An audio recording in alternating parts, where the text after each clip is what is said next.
Ethan had always known his parents favored his younger sister Lily, but he never imagined how far that favoritism would go. Growing up, it was small things. Lily got the bigger room, the better gifts, the praise for every small achievement. He tried not to mind it. He told himself they loved him too, just in a quieter way. But deep down, he always felt like the extra child, the one who had to be understanding while Lily got to be adored. Still, he stayed loyal, respectful, and hopeful that one day they would see his worth. That hope ended the day he discovered the truth. It started when Ethan fell seriously ill. He had been working hard, balancing a part-time job while studying for his master's degree. He began feeling weak, dizzy, and tired all the time. After several tests, the doctor told him he had an autoimmune condition that required long-term treatment. The cost was heavy, but Ethan wasn't panicking. His parents had a savings fund, money they'd been putting away since he was a kid. They'd always told him that it was meant for emergencies like education or health. For once, he felt like maybe life was giving him a break. He trusted them completely. Days later, when he told his parents about the treatment plan, his mother smiled faintly. "We'll see what we can do," she said, and changed the subject. His father mumbled something about checking the accounts soon. Ethan noticed their hesitation but brushed it off, assuming they were just worried. He believed, perhaps too naively, that his parents would always protect him. Weeks passed with no update. The doctor called, reminding him to start treatment soon. One night, Ethan came home early after a long day at work. As he stepped into the house, he heard his parents talking in the kitchen. Their voices were low but tense. "We can't tell him," his mother whispered. "If he finds out we used that money, he'll never forgive us." Ethan froze. His father sighed. "He'll be fine. He's young. He can manage on his own. Lily's wedding is next month. We can't cancel now. She's finally marrying into a good family. That's more important right now." The words hit Ethan like a punch. He stood there, every part of him trembling. His heart pounded as he tried to make sense of what he'd just heard. His parents had used his medical fund, the money meant to save his life, to pay for his sister's wedding. A wave of disbelief washed over him. He stepped into the kitchen, his voice shaking. "You used my medical fund for Lily's wedding?" His mother's face turned pale. His father straightened his back and crossed his arms. "Ethan," his mother started, "it's not what you think." But he cut her off. "Then tell me what it is. The money I need for treatment, where is it?" His mother looked at the floor, guilt flashing across her face. "We didn't waste it," she said softly. "We used it for something important. Lily deserves a good start in life. You'll understand one day." Ethan felt his stomach twist. "A wedding? You call that important?" "I'm sick! I need that money to get better." His father's tone hardened. "Stop being dramatic. You'll recover. You're always exaggerating. Your sister finally has a chance to settle down. Don't ruin it with your selfishness." Selfish. That word burned through him. For years, he'd stayed silent while they overlooked him, while they poured every ounce of love and attention into Lily. And now, when he needed them most, they had taken everything from him and called him selfish for protesting. "I can't believe this," he said quietly, his voice breaking. "You've always loved her more, but I never thought you'd choose her over my health." His mother tried to reach for him. "Ethan, please." He stepped back. "No, you've made your choice." He turned and walked out. His father shouted after him, "Don't walk away from your family." But Ethan didn't stop. He walked out the door into the cold night air, his mind spinning. He didn't know where he was going. He just knew he couldn't stay. He went to his small rented apartment on the other side of town. He sat on the floor, staring at the wall in silence. He thought about all the years he'd tried to be the good son, the one who didn't complain when they spent his college savings on Lily's tuition, the one who worked extra hours so he wouldn't burden them. And yet it was never enough. His parents always saw him as the backup, the one who could handle disappointment because he was strong. That night, he realized strength was just another excuse they used to neglect him. Days turned into weeks. He didn't hear from them. No calls, no texts, no apologies. They acted like nothing had happened. On social media, Lily's wedding photos appeared. The grand decorations, the fancy dress, the expensive venue. His parents were smiling beside her, looking proud and happy. Ethan stared at those pictures, feeling something inside him snap. The same money that could have saved his health had bought chandeliers and champagne. He wanted to scream, but no sound came out. He tried to focus on work, but his energy was fading. The illness made every day harder. He skipped treatments because he couldn't afford them. Some nights he'd wake up coughing, his body aching, his mind replaying their words over and over. "You'll recover. You're strong. Lily deserves this." Those phrases haunted him like a curse. One morning, he received a message from Lily. "Hey, Ethan, I heard you're upset about the money.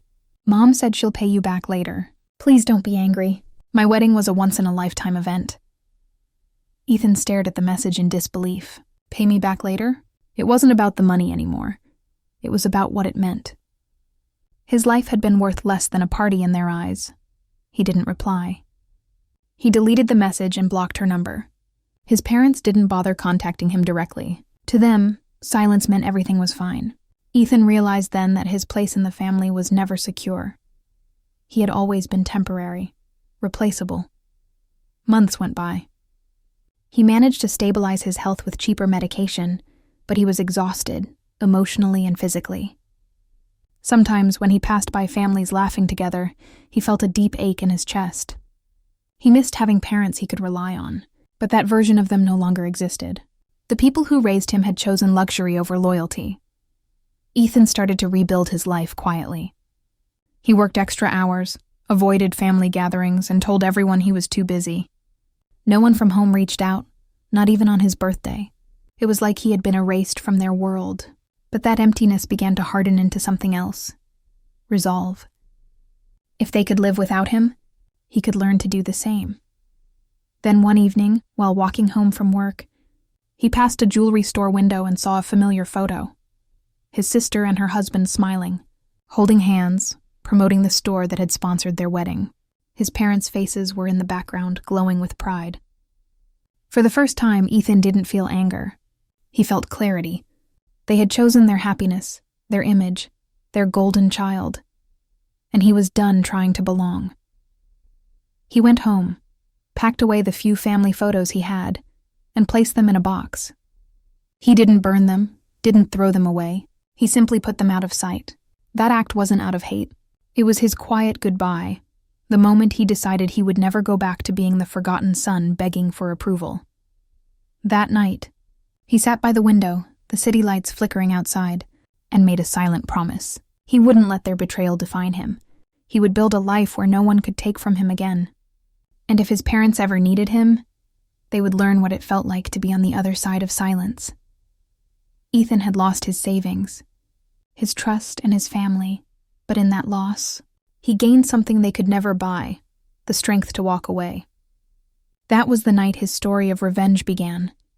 Not with anger, but with a calm decision to cut off everyone who had treated his life as disposable. He wasn't looking for payback anymore. He was seeking peace, and he would find it by finally breaking free from the people who had never truly seen him. Ethan's life after leaving his parents' house was quiet, but heavy. The first few months felt like walking through fog, numb, tired, and uncertain. He worked long hours at a small IT firm, spending his nights alone in his tiny apartment. The world outside kept moving, but he felt stuck, replaying that night over and over. His parents' cold faces, his father's harsh words, his mother's excuses. The anger never faded. It just buried itself deep, growing heavier each day. He tried to tell himself he didn't care, but the pain was always there, waiting for a quiet moment to rise again. His illness made everything harder. Some mornings he could barely get out of bed. He skipped breakfast, went straight to work, and forced a smile for his coworkers. No one knew what he was going through. The sleepless nights, the constant ache, the fear of not being able to afford the next dose of medication. He used to be proud of his resilience, but now it felt like a curse. He was tired of being the strong one. He just wanted someone to care. One evening, after a long shift, he scrolled through social media and froze. His sister Lily's wedding photos were everywhere, bright, beautiful, and full of laughter. The captions praised the perfect family and the dream wedding. There they were, his parents, smiling proudly beside her, dressed in expensive clothes. He felt his stomach tighten. That money, his treatment fund, was shining on their faces in the form of gold jewelry and luxury decorations. His sister's happiness was built on his suffering. He shut off his phone, but the images kept flashing in his mind. He felt betrayed all over again. They had celebrated while he was fighting just to stay healthy. That night, he couldn't sleep. He stared at the ceiling, feeling a storm rise inside him, a mixture of anger, sadness, and something else he couldn't name. For the first time, the thought of revenge crossed his mind. Not violent or cruel, but something that would make them feel what he had felt. The loss, the silence, the abandonment. Over the next few weeks, he kept thinking about it. His parents had built a small business that provided digital accounting services. Years ago, Ethan had helped them move everything online, set up systems, passwords, backups. Even after leaving, he still occasionally fixed small issues for them remotely, though he didn't talk to them directly. The business depended on his knowledge. Without him, they would struggle. One afternoon at work, his boss asked him to fix a client's crashed server. As he typed, Ethan's mind drifted. He realized how easily he could turn that same skill against his parents' company. He knew every detail about their systems, the structure, the clients, the data. One wrong update or a missed backup, and their entire business would collapse. The thought both scared and excited him. He closed his laptop, his heart pounding. Could I really do it? But revenge wasn't simple. The idea lingered, tempting him, but another voice whispered that it would make him just like them, selfish and cruel. For days he battled with himself. Every morning he'd wake up determined to move on, but every night, the pain returned. They had taken everything from him and never once apologized. Did they even think about what they had done? Or had they erased him completely from their lives? A few weeks later, Ethan received an unexpected email from his father's company. It was a technical issue. The system needed a security update. Normally, he'd handle it right away, but this time, he hesitated. He stared at the screen, feeling that old anger rise again. They still expected him to help, even after everything. He opened the files and saw how disorganized their database had become. If he walked away now, the whole system would eventually break down. They'd lose clients, money, and reputation. It would be slow, painful, and impossible to fix without him. He sat there for hours, thinking. Finally, he wrote a reply, polite but distant. I won't be able to assist anymore. Please hire another technician. He sent it and felt something shift inside him. For the first time, he had said no. It wasn't revenge yet, but it was power, the kind he'd never had before. Days passed, and he waited for a reaction. None came. Instead, he got a message from his mother. Ethan, we need your help urgently. The system's crashing, and your father is stressed. Please fix it for us. He read the message again and again, feeling an unexpected satisfaction. They needed him now, but he didn't reply. He turned off his phone and went for a walk. The evening air was cool, and for the first time in months, he felt a strange calm. However, the silence didn't last long. His phone soon buzzed with missed calls, one after another. His mother, his father, even Lily. Please, Ethan. Dad's business is collapsing. You're the only one who knows how to fix it. He didn't answer any of them. He let them feel the desperation, the helplessness he had known so well. But revenge wasn't as satisfying as he thought it would be. At night, he lay awake wondering if he had gone too far. The guilt mixed with relief until he couldn't tell which feeling was stronger. He didn't want to destroy them completely. He just wanted them to understand what they had done to him, how their choices had broken something that could never be repaired. To distract himself, Ethan started focusing more on his work. His dedication impressed his boss, who soon gave him a promotion. He began saving money again, this time for his own life, not for anyone else's dreams. Slowly, he started building a small list of private clients on the side. He helped small businesses fix their systems, earning respect for his skill and reliability. Each success reminded him that he could stand on his own, that he didn't need his family to feel whole.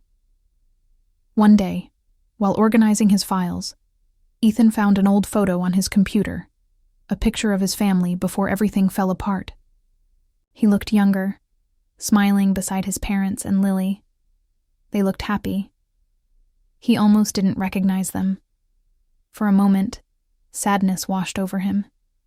He missed what they used to be, or maybe what he used to believe they were. He closed this photo and whispered to himself, "That family doesn't exist anymore." A week later, he ran into an old neighbor who mentioned that his parents' business was struggling. Clients were leaving because their system was unreliable. Ethan nodded, but said nothing. Inside, he felt a quiet ache, not joy, not guilt, just emptiness. They were reaping what they had sown, and there was nothing left for him to do. Then, out of nowhere, he received a call from Lily. He almost didn't answer, but curiosity got the better of him. Her voice was soft and shaky. "Ethan, things are really bad. Dad's health isn't great, and Mom's worried. Can you please talk to them? They miss you." Ethan stayed silent for a moment, then said, "They didn't miss me when I needed them." Lily sighed. "I know, but maybe it's time to forgive them." He didn't reply. He just said, "Take care of them," and hung up. After the call, he felt conflicted.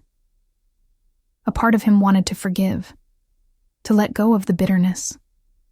But another part, the one that had suffered in silence, reminded him that forgiveness without change meant nothing. That night, Ethan sat in front of his computer, staring at his new business plan. He had enough savings now to start his own company, one that he controlled entirely. No one could take from him again. He named it Phoenix Tech, because like the mythical bird, he felt he was rising from the ashes of his past. Within months, his small firm began to grow. Clients appreciated his honesty and skill.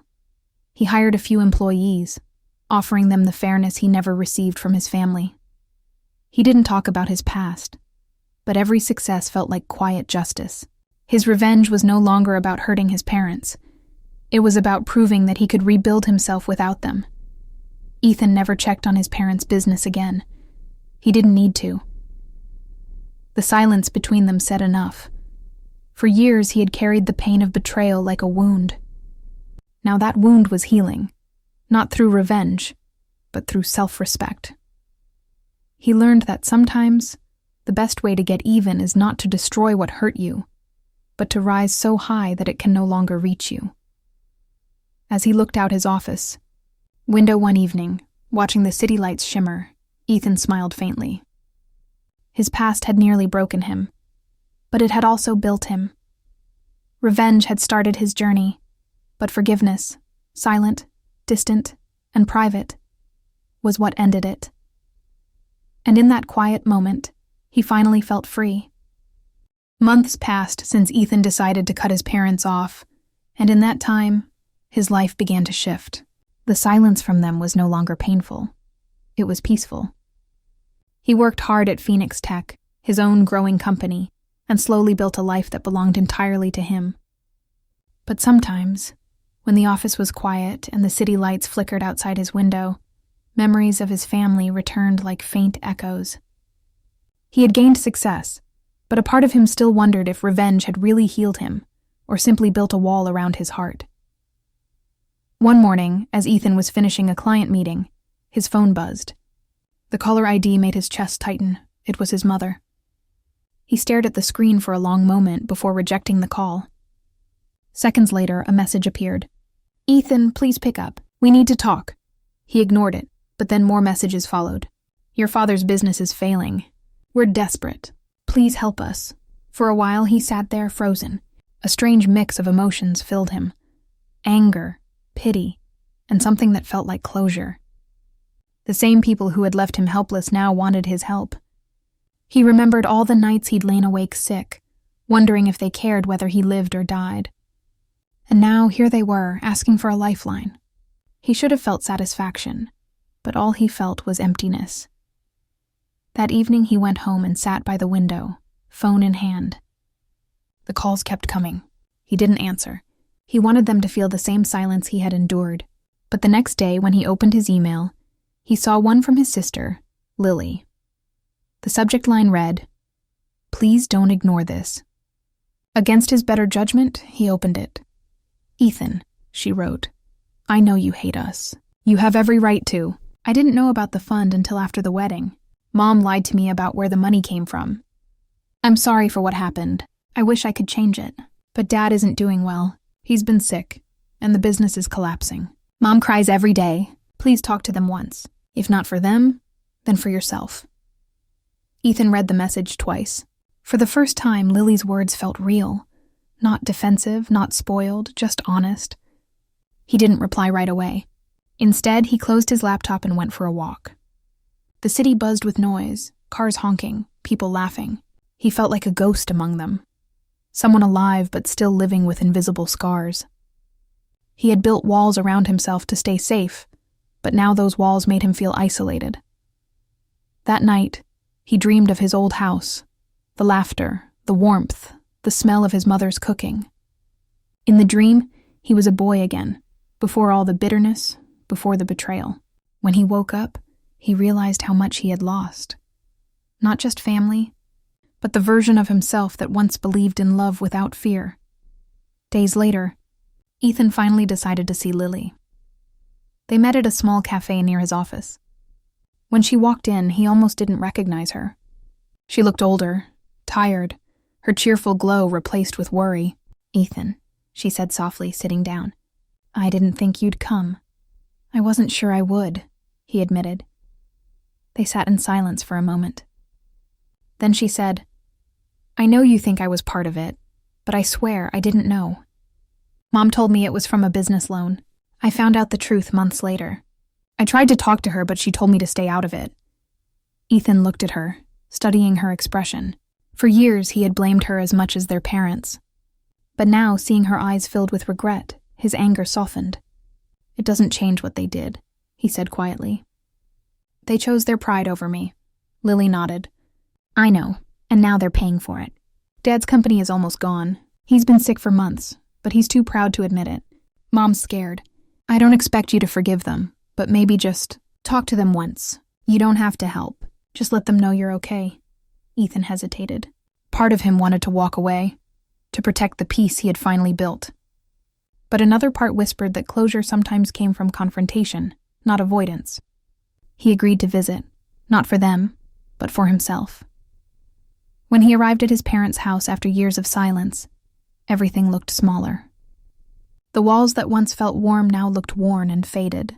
His mother opened the door, and for a moment, she didn't move.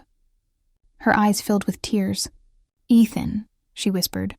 "You came," he nodded, his expression calm. "I just wanted to talk."